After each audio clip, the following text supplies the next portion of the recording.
The moon, a fractured shard of bone caught in the skeletal branches overhead, offered Elara scant comfort.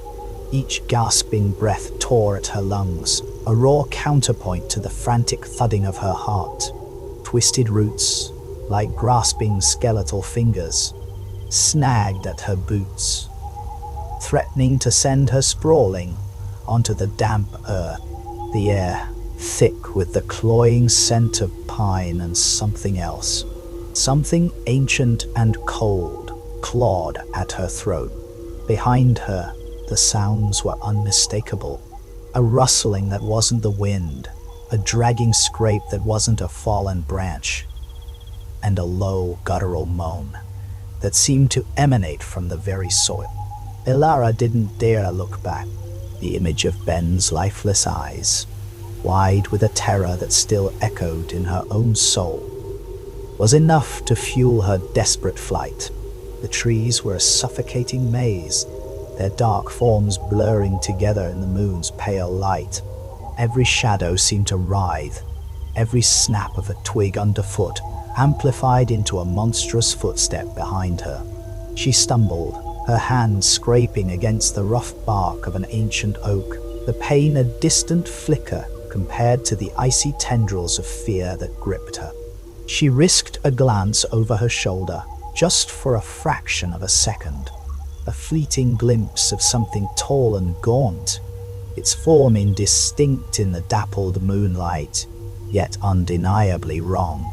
It moved with an unnatural, jerky gait, its limbs too long, its silhouette impossibly thin, and the sound, that dragging scrape, it seemed to be getting closer. Panic lent her a burst of adrenaline. She plunged deeper into the woods, ignoring the stinging nettles that whipped against her legs, the sharp stones that bit into her ankles. The forest, once a place of tranquil beauty, had become a malevolent entity, its dense undergrowth and treacherous terrain conspiring to trap her. It felt as if the very trees were leaning in, their branches reaching like skeletal arms to pull her back into the darkness. The moaning sound intensified closer now, laced with a chilling, high-pitched whine that seemed to pierce the very air. Elara squeezed her eyes shut for a moment, a silent prayer escaping her lips. Ben, dear God, Ben. The memory of the witch's touch, cold and bone-dry, the unnatural strength. She choked back a sob, forcing herself to keep running. The moon, her only guide, seemed to mock her with its distant, indifferent light. There was no escape here, she realized with a sickening certainty. The forest had claimed them, and it wasn't going to let her go.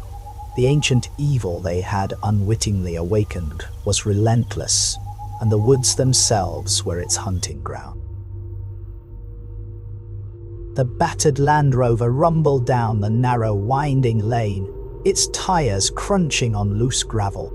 Inside, Elara consulted the crumpled map, her brow furrowed in concentration. Google Maps would have been easier, she murmured.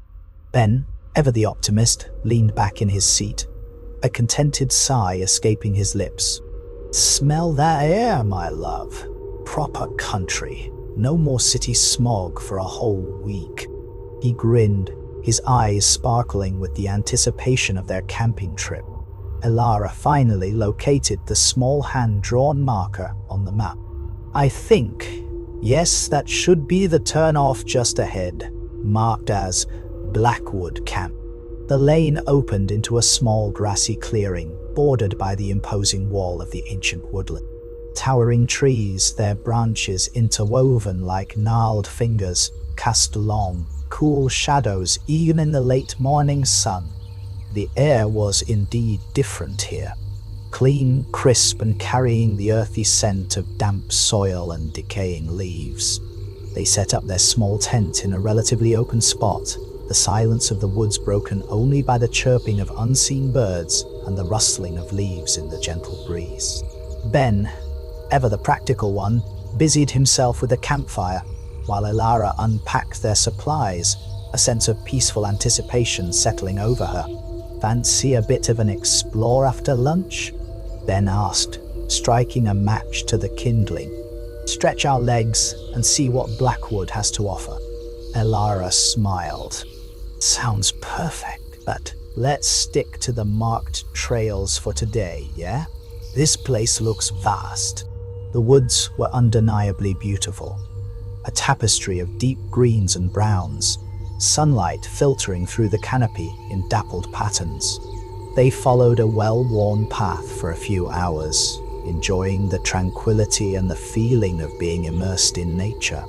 It was on their second day, venturing slightly off the main trail, that they found it. Deeper into the woods they ventured, drawn by the allure of the untamed. It was Elara who first noticed the anomaly.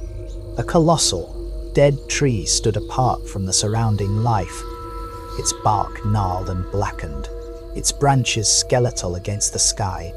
An unnatural hollow gaped in its trunk, a dark maw in the heart of the dead wood. "That's creepy," Ben murmured, a shiver tracing his spine despite the mild temperature. Curiosity overcoming caution, they approached. The hollow was surprisingly deep. Peering inside, Elara gasped, clutching Ben's arm. Within the shadowed recess lay a jumble of bones. A human skeleton, unnaturally contorted, as if it had been forced into the confined space. Fragments of coarse, dark fabric clung to some of the remains. "Oh my God," Elara whispered, a wave of nausea washing over her. "Someone was trapped in here." Ben shone the light from his phone into the hollow. The beam illuminated the skull, its empty sockets seeming to stare back at them with silent accusation. Around the skeletal hand bones, they noticed fragments of what looked like crudely fashioned restraints. A heavy silence fell between them, the peaceful atmosphere of the woods shattered by this grim discovery. They took some photographs, a morbid sense of responsibility settling upon them. They knew they should report this, but a strange unease lingered in the air around the dead tree, a palpable sense of sorrow and confinement.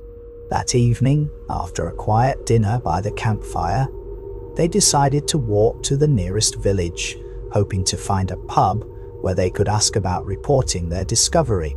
The village, nestled in a small valley a couple of miles from their campsite, was quaint and sleepy, with stone cottages clustered around a village green. The Blackwood Inn was a low-ceilinged pub with a crackling fire in the hearth and the comforting murmur of local voices. They ordered drinks and, after a while, cautiously broached the subject of their find with the bartender, a stout woman with a friendly smile. "Blackwood's got its secrets," she said, her smile fading slightly. "But a skeleton in a tree? That's not something I've heard tell of."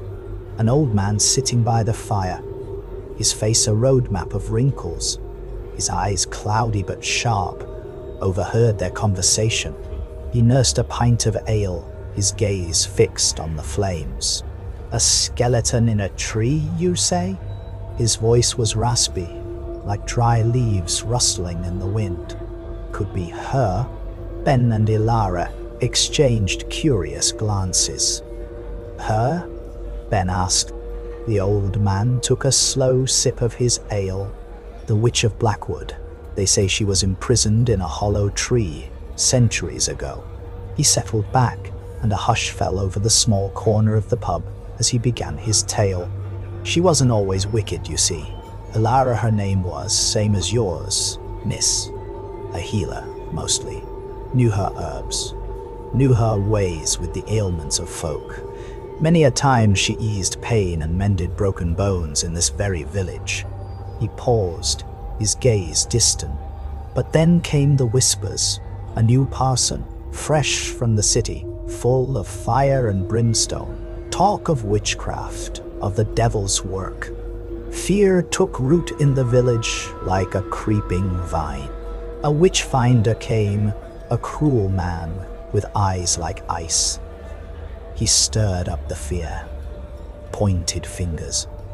Elara, with her knowledge of herbs and her quiet ways, became an easy target.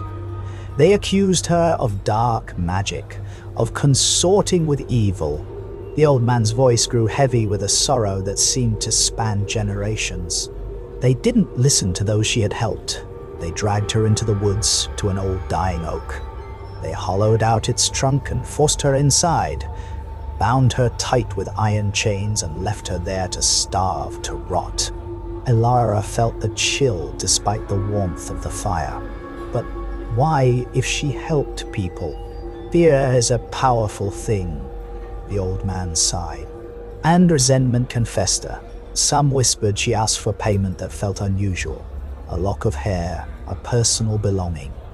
In their fear, they twisted her kindness into something sinister. And the witchfinder, he promised salvation through her suffering.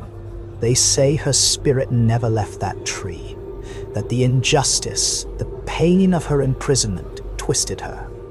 The goodness that was in her turned to bitterness, to a lashing out at all living things. They say the woods around that tree are cursed. A heavy silence descended upon the pub. Ben and Elara exchanged uneasy looks. The old man's story hung in the air, thick and foreboding. A sense of unease clung to them as they returned to their campsite. The woods no longer felt welcoming but watchful, the rustling leaves sounding like hushed whispers. They tried to put the old man's tale out of their minds, focusing on packing up to leave that evening. Before leaving, drawn by a morbid curiosity and a sense of responsibility, they decided to visit the dead tree one last time. The air around it felt colder than the rest of the woods, a palpable stillness that was deeply unsettling. "We should at least mark it somehow," Ben said, pulling out a roll of tape from their first aid kit, "to make it easier to find when we report it." As Ben reached into the hollow to tie the tape to a protruding root near the skeletal hand, his fingers brushed against something smooth and cold. He pulled it out. It was a small, intricately carved wooden bird, its eyes made of tiny, dark stones. The moment Ben held the wooden bird, the air around them seemed to crackle. The wind, which had been still, suddenly whipped through the trees, their branches groaning like tormented souls. A low moan, chillingly familiar, echoed through the woods. Elara felt an icy dread grip her. "Ben, I don't like this." Ben, his face pale, was staring at the wooden bird. As he did, the skeletal hand within the hollow seemed to twitch. Dust and fragments of bone shifted. Then, with a horrifying, unnatural lurch, the bones began to move. Not as a skeleton falling apart, but as if an unseen force was animating them, pulling them upwards, twisting them into a semblance of a human form. The air grew bitingly cold, and the scent of decay intensified, overlaid with a faint, sickly sweet odor. The skeletal figure rose from the hollow, its empty eye sockets fixing on Ben with an ancient, malevolent intent. A guttural snarl, a sound that seemed to claw its way from beyond the grave, ripped through the silent woods. Ben screamed, dropping the wooden bird as if it had burned him. The undead witch lunged, its bony fingers reaching, its touch like the grave itself. Ben stumbled backward, but the creature was impossibly fast, its movements jerky and unnatural. Its hand clamped onto his arm, the brittle bones surprisingly strong. Elara screamed Ben's name, scrambling back in terror. The witch's gaze flickered to her, its empty sockets filled with a palpable ancient rage. It released Ben's arm, turning its attention fully to Elara. "Run!" Ben gasped, his voice choked with pain. He lunged forward, trying to push the skeletal figure away from Elara. The witch shrieked, a sound that seemed to tear the very fabric of the air, and with a sickening crack, Ben collapsed, his neck twisted at an impossible angle. Elara didn't need to be told twice. Her blood ran cold, but a primal instinct for survival took over. She turned and fled, plunging into the dense undergrowth, the horrifying image of Ben's broken body seared into her mind, the chilling moans and dragging sounds of the undead witch pursuing her through the darkening woods. Elara's lungs burned, each inhale a ragged gasp. The sounds behind her spurred her on.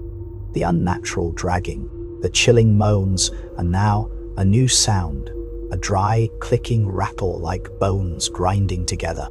She could feel the witch's presence, not just behind her, but almost reaching for her. A cold tendril of dread that brushed against her very soul. She stumbled, her ankle twisting on a hidden root, and for a heart-stopping moment, she thought she was lost. But adrenaline surged through her, fueled by the primal terror of knowing what that skeletal hand had done to Ben. She pushed herself up, ignoring the searing pain, and plunged deeper into the oppressive darkness. The witch wasn't just trying to catch her. Elara could sense a different intent. It was a probing, a searching, as if the ancient entity was trying to get inside her. The feeling was sickening, like icy fingers reaching into her mind, trying to pry open the doors of her consciousness. She fought back instinctively, a desperate mental resistance against the invasive presence. Memories of Ben, his warmth, his laughter, became anchors in the storm raging within her mind. She wouldn't let this abomination take her.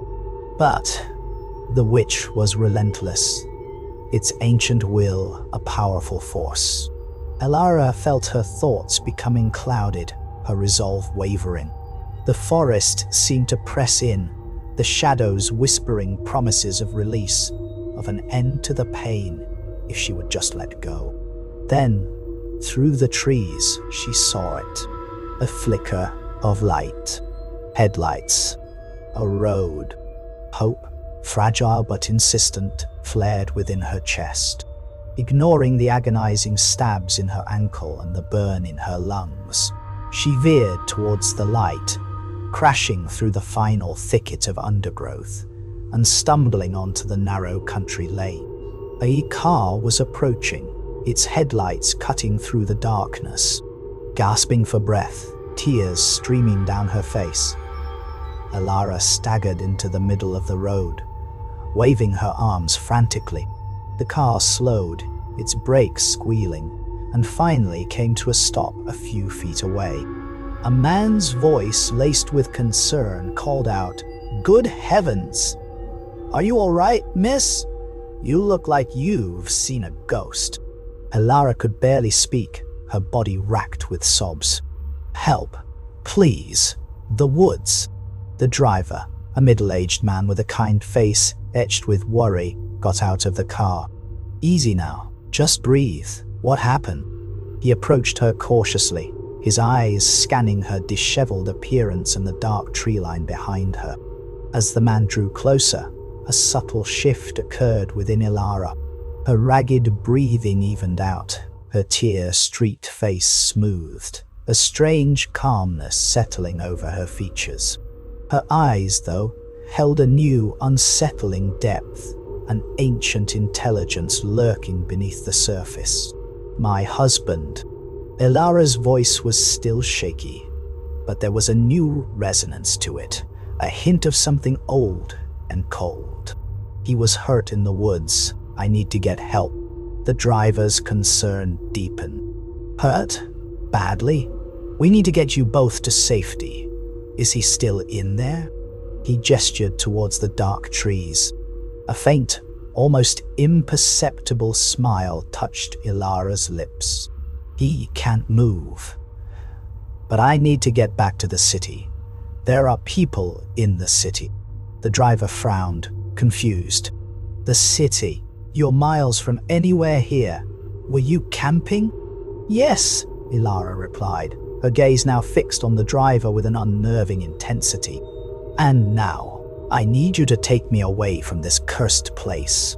The driver, despite the oddness of her words, was moved by her apparent distress.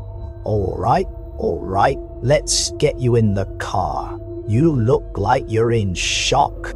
He guided her gently towards the car. As Elara slid into the warm interior, a sense of triumph, ancient and cold, flickered in her eyes. The forest had tried to hold her, to contain her rage, but it had failed. This unsuspecting man was her vassal, her ticket back to the world of the living, a world ripe with the descendants of those who had wronged her, those who had allowed her suffering. "Thank you," Elara said, her voice now almost normal, but with an undercurrent that sent a faint shiver down the driver's spine. "Thank you for your kindness. You have no idea what you've done."